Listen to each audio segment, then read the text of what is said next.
If you're going to do something and you want to help one of your family members, put them in a position to where, yeah, they can eat, but you teach them how to fish and then they'll be able to eat for a lifetime.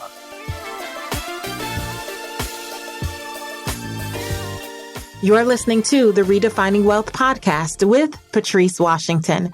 In today's episode, I sit down with entrepreneur, author, and you may recognize him as a former NFL linebacker, Takeo Spikes. He's here to share what helped him be thoughtful with money in an episode called I'm Not Going Back. Hey there, this is Patrice Washington from patricewashington.com, where we chase purpose, not money. Welcome back to another episode of Redefining Wealth. To all my OG listeners and purpose chasers, thank you so much for coming back week after week. Your ratings, your reviews, the way that you share in social media are such a blessing, and you are why this podcast continues to grow exponentially. And I just want you to know that I appreciate you so much. If you're brand new here, welcome to the family. Here's what you just stepped into. We are a community that believes that wealth is so much more than money and material possessions. We believe in the original 12th century definition, which says it's about the condition of well-being. So each and every week, I teach from the 6 pillars of wealth. The interviews, the guests that I invite, they're all about the 6 pillars of wealth, which are the truth behind what it means to build sustainable wealth, not just financial wealth, but in every area of our lives. I want you to get caught up. So go to patricewashington.com/start here and grab the free audio training, which breaks it all down. You'll see a link to it in the show notes. And I also want you to know that this episode is brought to you by my brand new book, Redefine Wealth for Yourself: How to Stop Chasing Money and Finally Live Your Life's Purpose. I am so excited about all of the lessons that are in this book that are going to help you build wealth from the inside out. You can find out more at redefinewealthforyourself.com. I am so excited for you to hear this episode. When I was thinking about the Thoughtful Money series, as I shared last week, I really wanted to have some unconventional conversations around what it takes to truly be thoughtful with the process, right? Thoughtful with how we think through our money stories, our money habits, our money rituals. And I was introduced to Takeo on a whim. Really, it was a last minute opportunity when we were both nominated for Black Podcast Awards. And he said a few things that really just struck a nerve. And I thought, oh my gosh, he would be so great for this conversation. And he finally said yes. So I can't wait for you to hear this, because I know one of the stories, if you've heard me from the stage, one of the things that I always talk about are the athletes, entertainers, celebrities, different folks who have had access to a lot of money, but then reverted right back, sabotaged in one way or another, themselves right back into similar positions just a couple years later in many instances. And we judge and we say, well, what's wrong with them? Why weren't they more thoughtful? But the truth is, who we are with the dollar is who we are with the million. And I love this conversation with Takeo and how he illustrates this so well. So let me read his bio and we'll jump in. Drafted in the first round, 13 pick overall by the Cincinnati Bengals in 1998, Takeo Spikes excelled on the gridiron. He was a 2-time All-Pro, a 2-time Pro Bowl selection, and is one of only 7 linebackers in league history with more than 200 starts while playing for the Bengals, Buffalo Bills, Philadelphia Eagles, San Francisco 49ers, and San Diego Chargers. In December 2016, because he had prepared for life after football, Spikes published his first book, Behind the Mask, a collection of intimate short stories and photographs, which he took of some of the greatest linebackers to ever play in the NFL. His podcast of the same name, Behind the Mask, tells the real stories of some of your favorites on and off the field and what happens when we allow ourselves to peel back the layers and get real. Without further ado, here's my conversation with Takeo Spikes.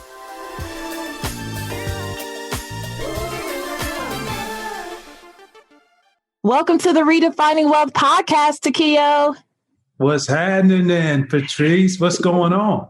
Oh my gosh, I am so excited. I have to tell you this. So, we met because we were both nominated for Black Pod Award, right? And I think I met you maybe 4 months ago, something like that, 4 or 5 months ago. I don't remember when it was now. And they asked last minute to kind of jump on and talk about the award show and all those things. And I heard you speaking and I was like, this guy, man, this is good. Like, I want him to be on my podcast. I have to tell you, Takeo, I had no idea who you were. I've never been like a big sports person. Yeah. I only played basketball and volleyball in high school, and that was the extent of my sports interest. And I really didn't know who you were. I just told my husband this week that I was interviewing you, and he's like, what? What? So you made me a big deal in my house this week. Well, you know what? Put your husband on because I might need to talk to him. What if he was here? He's not even here. He's missing out on the good stuff. But I really, like, obviously, as I research more, but I'm an energy person and, just attracted to people that I feel like have a good spirit, a good heart. And I can't even pinpoint what you were saying during the conversation. I know you were talking about what made you start your podcast, Behind the Mask. Yeah. And I know you have a book under the same title and stuff, but I just thought, wow, what a brilliant dude. So I invited you and you actually said yes. And now you made me really popular in my house this week. So I just want to thank you for that. Nah, I think it's at the end of the day, I think it's, how people say game recognize game, but it's substance recognize substance. And I had no idea, of your background and who you were. But immediately when the request came in and I started looking and I was like, okay, I didn't know, but I'm definitely interested. And I saw, the lineup of guests, and it was more so of, I love how the conversation was free flowing. And so I felt like this was a prime opportunity. Basically how you said you didn't know anything about me. This is a prime opportunity for me to get more acclimated with your listeners, your viewers, and I'm going to share it on my platform so all of my listeners and viewers can hear the same thing. Awesome. I love it. I love it. So I've already read your bio for the audience, so I met you as a podcaster, and I know that you're an author and a photographer and all these things. One of the things that we talk a lot about here on the podcast is how purpose evolves. Yeah. And a lot of times, right, you step into something you're passionate about or you feel like is your purpose, you take on this title, and then you think that's all you're supposed to be or do or have for the rest of your life. And you were in the NFL for 15 years. Is that right? Right on. For 15 years. And I know that when a lot of people leave sports, they can feel like that's the end of it. Yeah. Like, okay, that there's nothing else for me. I did what I came to do, but you've actually continued to evolve. How have you been able to make that pivot? What looks like seamlessly, but what has your actual experience been in making that shift? Well, it was tough. And the question is so good. In my head right now, I think of several answers that I really could give to you, but I can tell you it was hard. And it wasn't just one thing that really took me to that next level. As I look back, it really goes to the saying, what you put in is exactly what you're going to get out.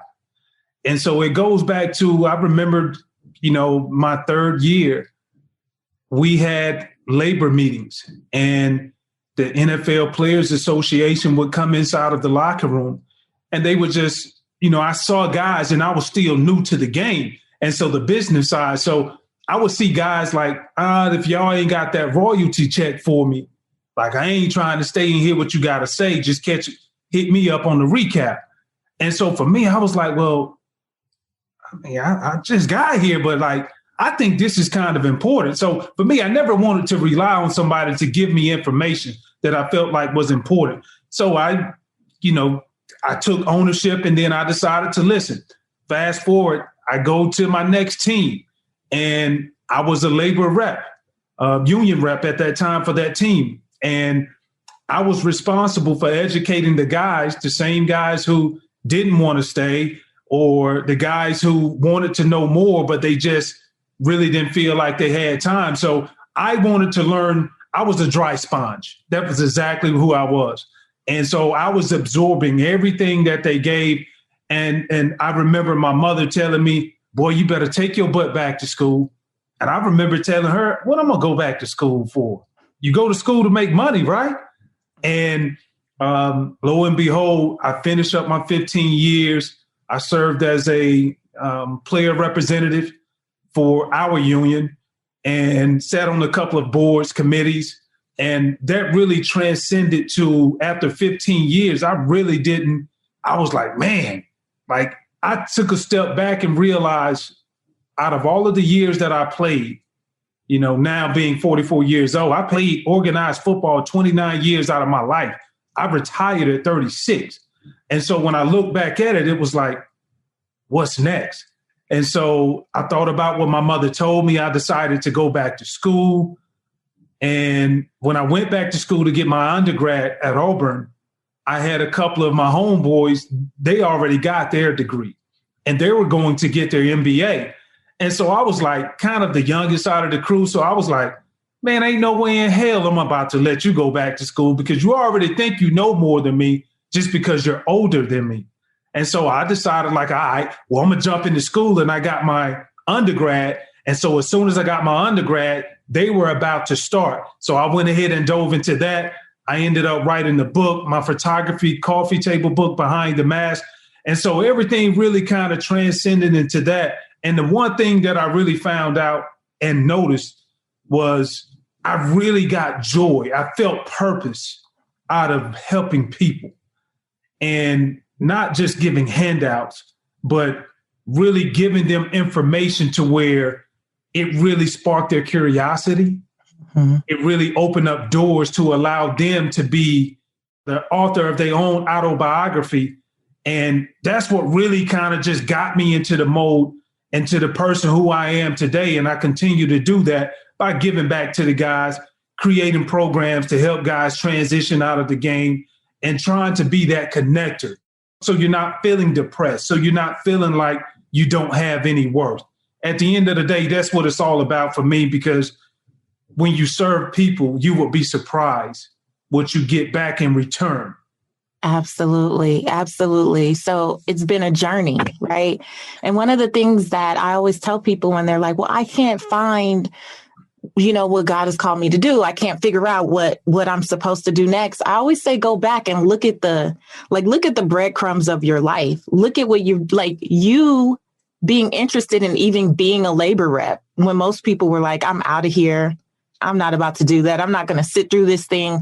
But you were already showing interest in so many ways in what you would eventually do anyway. But we don't think about it like that. But it's the stuff that you were naturally drawn to. Yeah, it was stuff that I was naturally drawn to simply because I give a lot of credit to my mother and my father.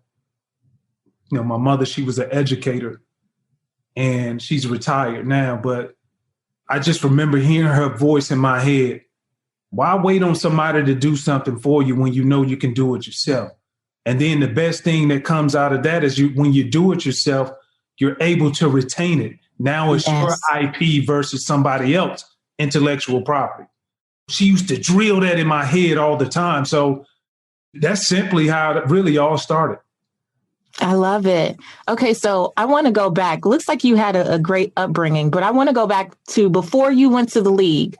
What was your expectation of how you would interact with money?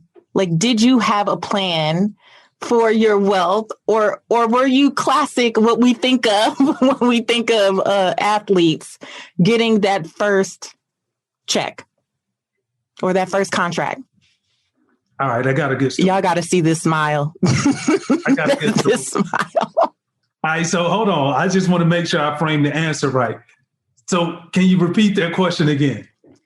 How old were you when you went to the league? 21. You were 21 when you went to the league. So while you were dreaming in your teenage years of getting to the league, knowing that if I make it, I'm going to get this check or get this contract, whatever you thought it was going to be. What was your plan for money then? What was your mindset around money at that time? The mindset was, I grew up in a small rural town in Georgia, Sandersville. Shout out to Washington County. But the mindset was, as much as I love where I came from, I'm not going back because I have to go back. I'm not living the way that I used to live because of me being negligent. And so I was just telling this story to a friend. This is the first time I'm sharing this story publicly. But the mindset was, I came out, I was a first round pick, 13th overall. And, signed a multi-million-dollar contract. And I remember, like, the mindset was, whatever you do, you can't go back and you can't go broke. And so for me, I remember watching my mother, Patrice. Okay, I remember watching her on Sunday mornings after church in the afternoon. She used to sit at the table and she used to balance her checkbook. Now, mind you, this is 98, computers, internet, all of that stuff is out. You still got all of the Excel, the programs and everything to do the accounting. So I'm like, all right, I done got this signing bonus, so I need to make sure I watch my coin. So what I would do was, at the beginning of every week, at the end of every month, I used to have this is before, when I first got it now, I used to sit down and try to balance a checkbook because I had not made any investments. I said, I'm not making any investments until I know exactly where my money is going. So I had the money in a checking account and I'm like, all right, 3 million and, this. And so at the end, my math always came out wrong compared to when the bank statement, because the bank statement, I had more money when their statement came out compared to what my math that I was doing. So I laugh and I share that story because, like, the mindset was, I was making sure that I wasn't going to go broke. I was making sure that I watched my coin, because I heard so many guys say, hey, when guys leave the league, 70 to 80% of the guys, they're either broke or divorced, end up in a divorce when they leave. So for me, I just thought it was funny because I'm like, I know I'm pretty good at numbers, but the damn computer numbers were better than mine. And I'm trying to balance multi-million at the end of every month. But the fact that you were that intentional, like the fact that even just from seeing your mom do that with, I'm sure, a lot less commas and zeros, yeah. but the habit and the practice, so many of us get the way we interact with money is based on a lot of times what we saw, right? Or the extreme, like we didn't see anything. So we're way over there. Were you able to get some of your fellow players or friends to adapt the same mindset, or was that a struggle? Or did people even know that you were that meticulous at that time? They knew I was meticulous, and they knew that by if we were to go out to eat. And it was like, hey, Spikes, you got this? No, I don't. You make money the same way I make money because I see you at work. So we don't split this thing, and then that way we can ball out for a long time together. So I love it. So it was like the accountability piece, and I think that's how they found out. But I'm gonna tell you what a true education really starts in the NFL or any environment when you talk about athletics, especially on the professional level. They start right inside of the locker room when you have those conversations. And the thing that I want to stress to any athletes out there, or I know you have a large women following, mm-hmm. And like, you have to be intentional and strategic about everything that you do, especially when you become of age. And in those locker rooms, that's what that conversation was like. Hey man, how much money? Something as simple as, hey, how much your financial company is charging you? Well, this person may not know. Well, this person may say, well, they charge a percent of everything that you give them as far as assets. Then another person say, well, I got mine down to 0.5%. So, that's what that's really true. Yeah. I think that's where I felt like I was so good, because I was that dry sponge, as I talked about earlier. Yeah, I love that. I love that. But people are so intimidated and ashamed to talk about money. We're not all in the locker room, but around the water cooler, at your cubicle, with your friends, at brunch.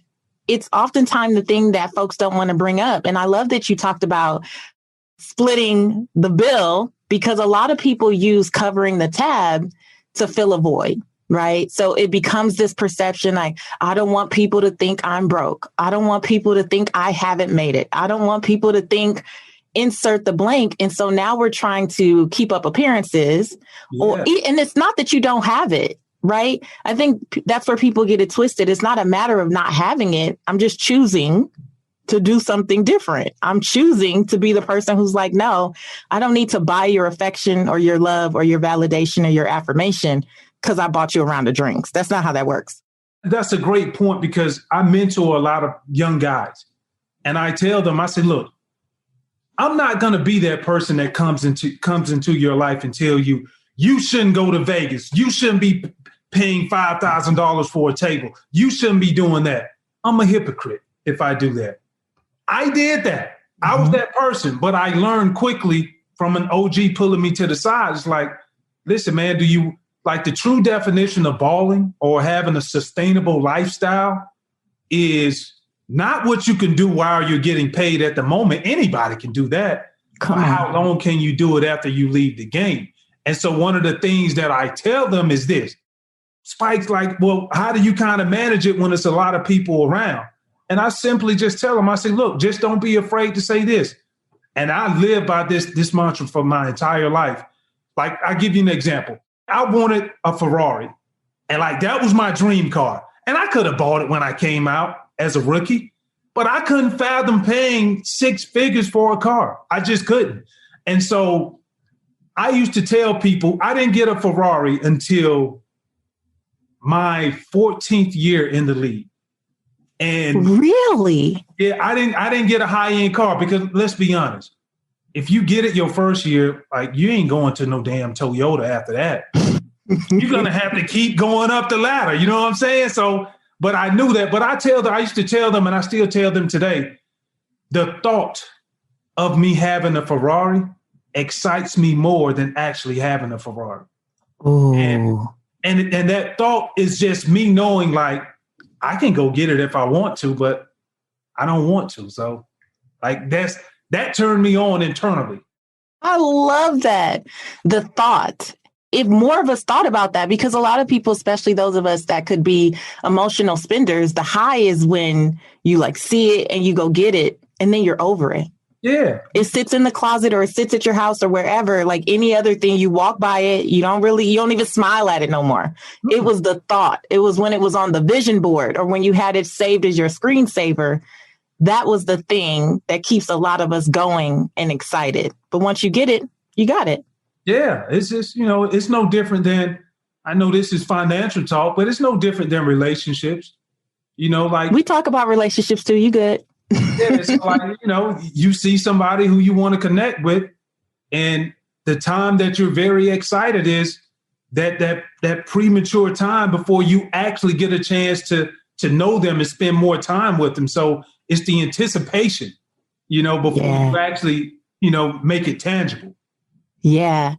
Okay. So what about when it's not friends and it's not just, buying the bar out or getting a table? What about family or folks that you've known since you were a child? The people who used to come see you play when you were 8 years old, and they remind you every day leading up to the draft that I used to come watch you play every Saturday, right? And I'm sure if not from your personal experience, I know you've seen it or heard about it, just the guilt, the financial guilt sometimes people develop because of the expectations of other folks around who expect to get a piece of your financial wealth. And I believe that a lot of people have challenges in this area, not because they were spending irresponsibly, but for some people, they were giving and investing in things, kind of like you said, they didn't necessarily understand, but because my cousin said, and because this person, like, what's your thoughts around that? And even for everyday people, that trap of guilt from others. I can sit here and say, you don't owe anybody anything. And that is the truth. But that's not reality. When you come from nothing and the majority of your people are in that same atmosphere, they in that same community, that same environment, and they've supported you, it's only human nature that you want to be able to give back and be able to help them. And I still don't have a problem with that. And that goes back to, I think a lot of it goes back to messaging. The thing that I will say, I had a good foundation. And what helped me personally was, I remember my father, he's passed now, but he told me, I remember back in 98 before the draft, he told me, he was like, listen, he used to call me Key Man. Key Man, you don't owe me nothing. You don't owe us anything. What I did for you, I did it because I was supposed to do it for you. Now, if you want to do something for me, I ain't going to tell you I don't want it, but I'm just letting you know, don't feel the pressure like you need to do anything because I did what I was supposed to do. That right there alleviated a lot of pressure off of me. So I didn't feel a lot of pressure coming in from outside people because I felt like my daddy would tell me he don't owe me nothing. And he was the one hauling me around and supporting me. I know I don't owe you nothing.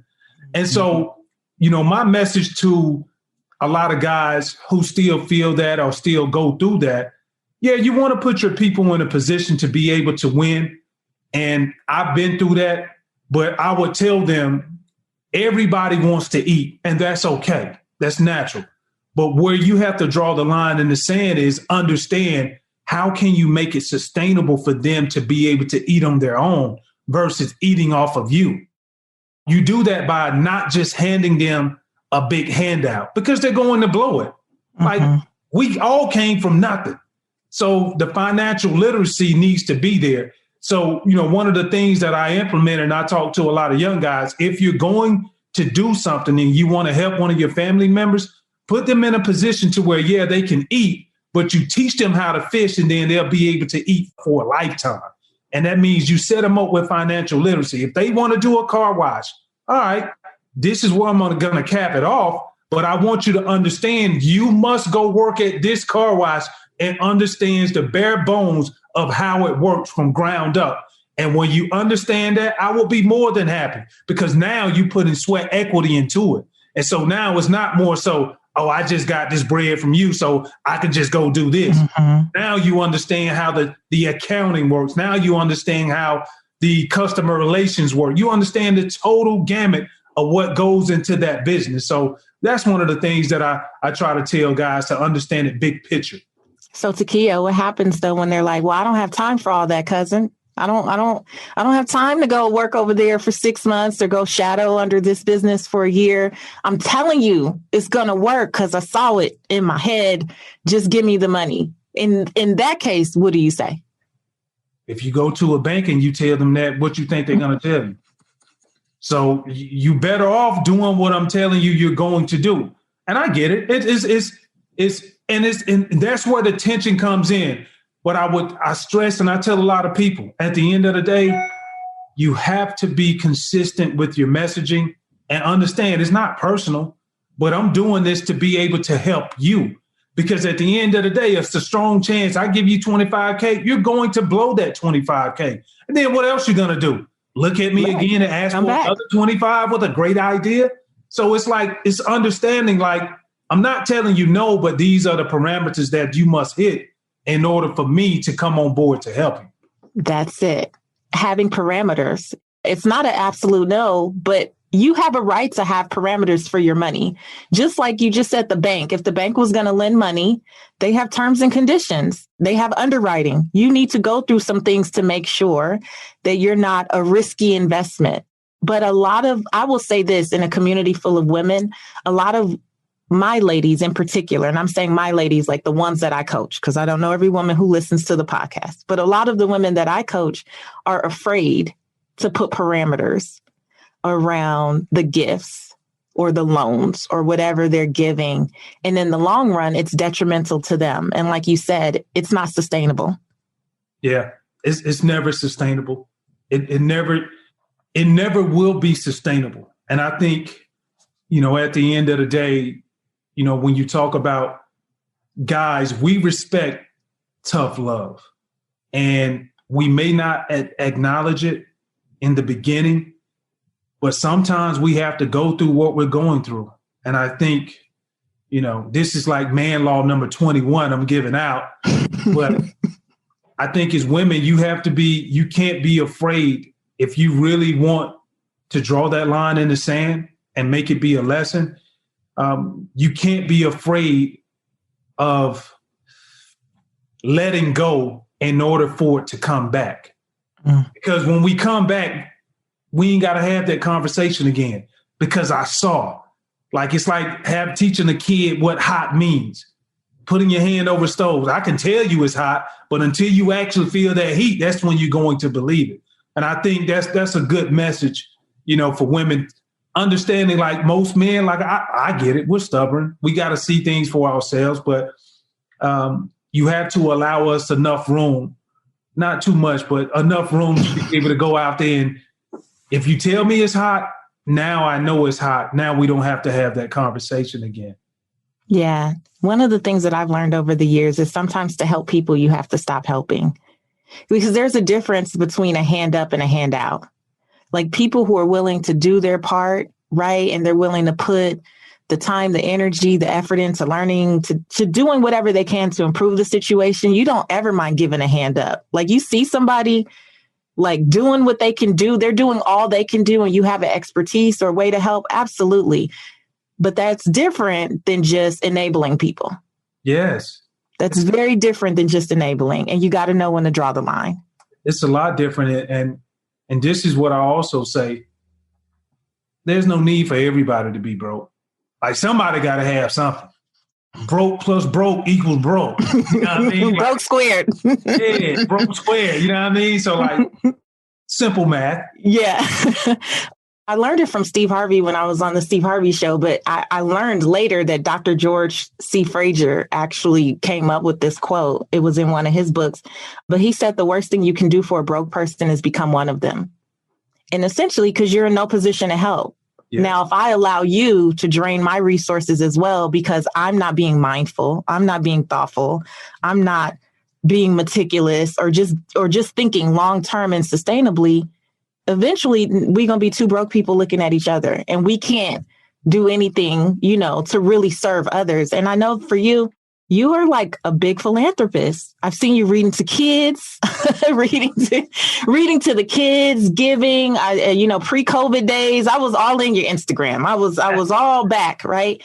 I believe that generosity is truly a wealthy habit. And it appears that you are very into giving and community. Why is that? Why is that a part of who Takeo Spikes is? It's a lot, but I realized that we never can become the person who we really destined to be if you don't understand the principle of serving. And it's going to sound so crazy, maybe to a lot of people, but I've gotten more deals. I've received more freebies, or whatever you want to call them, simply because I was showing I was a good person. And I just didn't throw money at a situation, but I threw my time, because I saw something in somebody who simply, like what you just talked about a few minutes ago, somebody just needed a hand up. And I was willing to extend that. And the reason why is because somebody gave their hand to me outside of my close-knit circle of my parents. And I saw what that did for me. I saw what it did for my confidence. And that's simply all what I'm doing. Like, we talk about trying to change the narrative when it comes to systemic racism. That's a good start. If you take time to be able to understand, listen, like, we can't sit around and wait for a handout or wait for somebody to give you something. Why not be active? You can give somebody something outside of our currency. You can give them knowledge. You can show them the way. and they can be fruitful as well. And I've just received, and I'm not saying I do it just because I'm looking for something in return, but I believe this firmly. In life, you work for two type of checks. One is an emotional check and the other one is a physical check. And I tell you, the physical check, yes, it damn sure feels good. But that emotional check, there's nothing like when you can get your heartstrings just stroked every day. And I like, and I enjoy that. And I do it with the purpose because I know, we talk about systemic racism. We talk about getting out of poverty. A lot of that is the reason why I do it, because I know I came from a good family of a foundation, 2-parent home, but we were not even nowhere even near close to rich, like period. But I understood and I saw and I know what contribution, I know what sacrifice, I know what it means when you go to church and you see people, everybody looking out for each other. That's a place where it used to be a place that, depending on where you go, but it's a place to where people will look at you and say, there's no criticism. And I'm here to help you get to the next level. And so that's the reason why I do what I do, because I want to be able to give, in particular, my Black and brown babies, I want to give them an opportunity to get somewhere to where they never thought that they could do or never thought that they could be. Yeah. I love everything you said. And one of the things that I say all the time, too, and I didn't even realize I was saying this. It was actually like clients or different people who pointed it out, but that I have a heart to serve. I know that I'm going to be taken care of. Like, I just believe it's the law, right? But I have a heart to serve. And the thing that I love that you touched on is it's not with some level of expectation, like I'm doing this to get that. Right. Because we can tell when people are only doing things for the show. I'm sure other former players or friends or whatever, where they show up when it's going to be lights, camera, action, and they know it can be written up in a paper or a blog.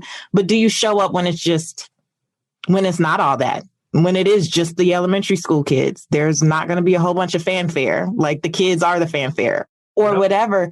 And I think that is what matters. And I've always said it here. Redefining wealth, we don't just talk about money. It's probably the least thing we talk about, but you're in a series. So I'm talking more about money. But we talk about even the people pillar and creating relationships that matter, and how the truth is when you create those genuine relationships in so many ways, it indirectly gets you to the wealth you say you want, in the form of introductions or opportunities or whatever, but where people are fighting and clawing and manipulating their way into an opportunity. You were just being nice to someone and they were like, hey, I'm going to put you in touch with so-and-so. And here you are, weeks, months, a year later with a deal that you couldn't have even asked for. You didn't even know it existed to even ask for it. I remember reading this quote, and I'm big on, I like to read a lot. I'm big on when I see something that really resonates with me, I write it down. And this quote right here is from James Baldwin. And it states, not everything that is faced can be changed, but nothing can be changed until it is faced. And I simply equate that to when you get to the point of being sick and tired of being sick and tired, that's when true change is going to come. That's when you really can tap into the true word and the meaning of focus. And that is what really drives me. I wake up every morning, and it's not so much I wake up chasing a dollar, but I wake up every morning understanding that my life is my choice. It's not what happens to me, but it's how I respond to a lot of things that happen to me. And I understand that when people see that from afar, and you never do know who is watching, I understand it comes off as inspirational. I understand that a lot of people are going through it, and it helps them get through what they're going through. And so I love the idea. I love the fact of being able to, create your own little silos of people who understand that they want to change their current circumstances and they're willing to do whatever it takes in order to get it done. Yeah. So Behind the Mask, the podcast, why? What made you say yes to launching a podcast? Because you know it's work. We know it's work to produce a podcast, and yet you do it faithfully. Why? It stemmed from my book. And I had no intentions on starting a podcast, but when I retired in 2013, I always knew I wanted to write a book and I wanted to share my story. Then it turned into, well, why not get other great linebackers who played the game and share the story of how did they become great? What made them become an outlier? And so when I did that, and I went around from 2 years and I sat down with every guy, and what made it so cool was I picked out a guy from every decade, from the 50s, 60s, all the way into modern day. And I simply got their story just talking about how did they become great? What trials and tribulations did they go through to become the person and the man that they are? That spinned off into like, man, I did a good job with that. Why not be able to have these conversations, locker room conversations with people of status? And it doesn't mean that you have to be an athlete. You know, it can be some of the best interviews that I've had on my podcast is dealing with women. And it was great. And the reason why I continue to do it is I feel like as an athlete in particular, we give our stories to so many people and they tell it from their perspective. I wanted to create a platform to where I'm allowing you to be the author of your own autobiography, uninterrupted, unfiltered, and straight authenticity. And that's the reason why I decided to create the Behind the Mask podcast. And that's the reason why I still do it today. And that's the reason why I was like, I like this guy. I want him to be on the podcast, because I believe that's similar to what I heard you say the first time that I heard you speak. And I thought that was incredible. That idea that so many people, not an athlete, but as someone who's been interviewed so many times, I remember seeing an interview in the New York Post and the person completely misinterpreted what I said, got me getting hate mail and all kind of stuff. And I was like, what in the world? And that was years ago. About a year and a half later, I ended up starting this podcast. And I also did not have a plan to be a podcaster. It just happened. And so we're here 3.5 years later, and I love it. But the ability to tell your story is powerful, because if we don't tell our stories in any form or medium, somebody will tell it for us. And they won't always get it right. And there's so many parts of my story. I'm very transparent on this podcast, whether it has been child loss or me losing all my money, which is why I'm so passionate about what I do in the world, or any number of things, health concerns. Like when you tell the story, you get to remove the shame, right? Like if there's any shame, if there's any embarrassment, if there's any guilt associated with any decision you feel like you've ever made, when you tell it from your perspective, it removes all possibility for someone to try to weaponize your mistakes, your past, anything else. You cannot weaponize what I'm willing to tell. If somebody comes and says, Takeo, did you know Patrice lost all her money? You're going to be like, yeah, she already told me that. Like, so what else? Like what? And you know what else I like about that? Another way of saying it too is now you control your narrative. Yeah. You cannot tell my story because I've jumped out and now I'm ahead of it. Your messaging has great substance. And I think it's not by accident the reason why your followers and your listeners continue to stay engaged and you continue to grow. So I appreciate the opportunity, because anytime somebody is giving me something that I know can help me and it's of substance, I'm definitely sticking around for it. Absolutely. Listen, before I let you go, I'm going to ask you what we call some redefining wealth rapid wisdom questions. So you're just going to tell us the first thing that comes to mind. All right. You ready? Yep. How do you define success? I define success by not what happens to you, but how you respond. How do you define wealth in 3 words or less? Hustle, desire, relentless. Wow. We can tell you're an athlete. I don't think we've ever gotten those answers.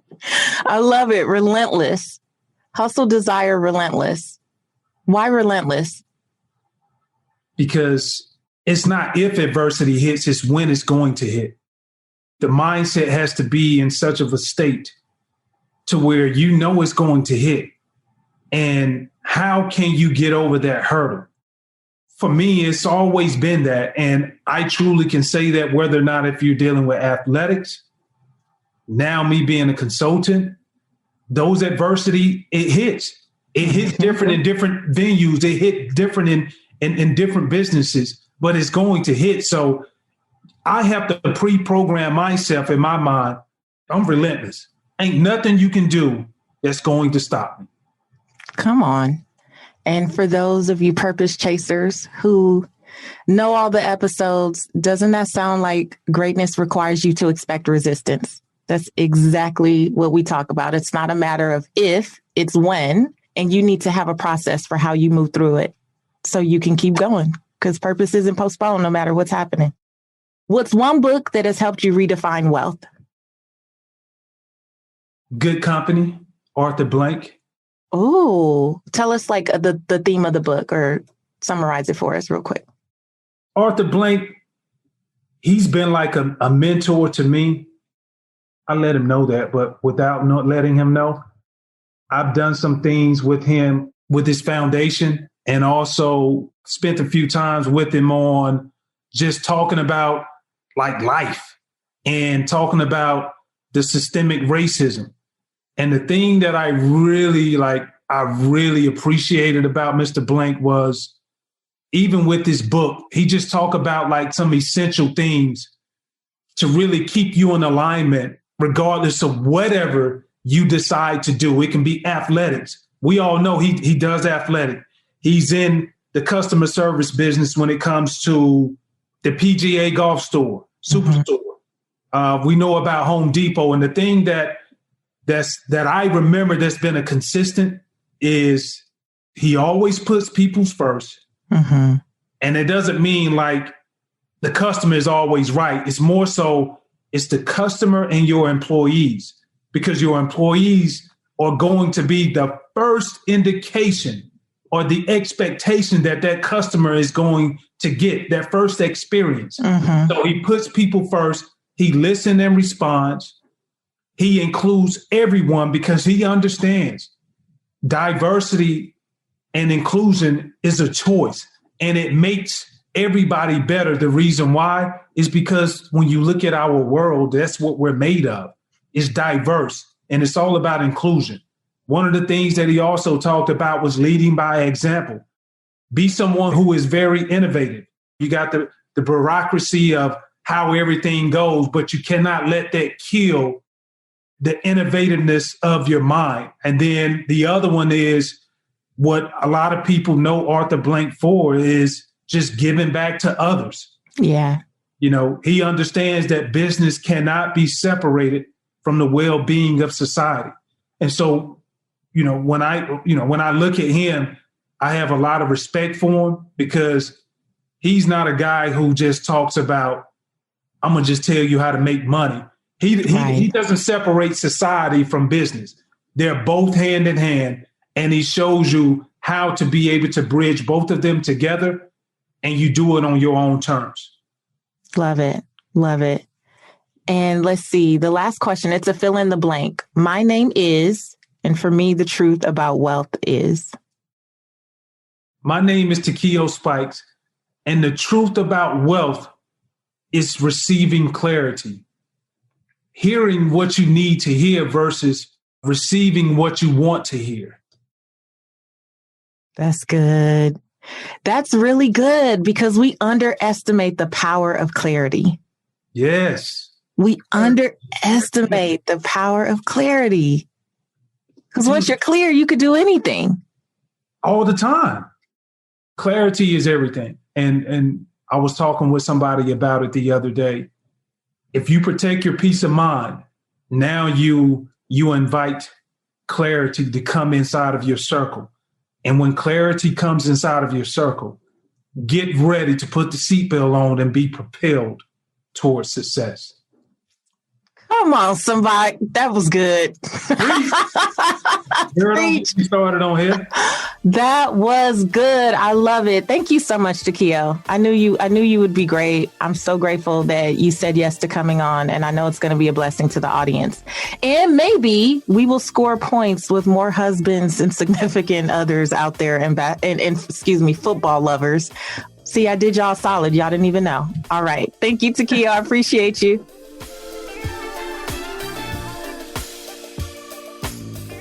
All right. What did you think? I think Takeo's really dope. I am so honored to have him a part of this Thoughtful Money series. I hope it opens up another conversation just about financial guilt in general. I'm really thinking through what an episode on that is going to look like in the future. But so many of us, you don't have to be a ball player of any kind, and you don't have to be a multimillionaire or even a six-figure earner for you to experience financial guilt, and how that plays out for many of these professional athletes and how it prevents them if they don't already have the muscle. Takeo had the muscle from watching his mom at the kitchen table balancing her checkbook, and I just love that visual. But many of us are not blessed with that muscle. And so the minute we come into that first $40,000 job or $60,000 job, if it's not the norm for our sphere of influence, we can be guilted into just doing things, investing in things, or should I say maybe throwing money away on ideas that really don't serve us and don't help the bigger picture at all. And I just love how he illustrates how he was able to be more thoughtful. Not that he was perfect. He said it himself. He did all the knucklehead things that all of us do, but how he was able to pull it together, and the fact that he pours into so many younger and current players, I think is really a blessing. So great way to kick off this Thoughtful Money series. I can't wait for you to hear the rest. We have some incredible women coming up, sharing their stories about being thoughtful when it comes to speaking to your kids, speaking to your spouse, speaking to yourself. Yes, all of that. So stay tuned for the rest of this Thoughtful Money series. Let's talk about it in the Redefining Wealth Facebook community group. Come on over. If you're not there, what are you waiting for? We are having really great conversation there. Share, subscribe, rate, review, all the good things. And until next time, I want you to go live your life's purpose, find fulfillment, and earn more without ever chasing money. Talk to you later.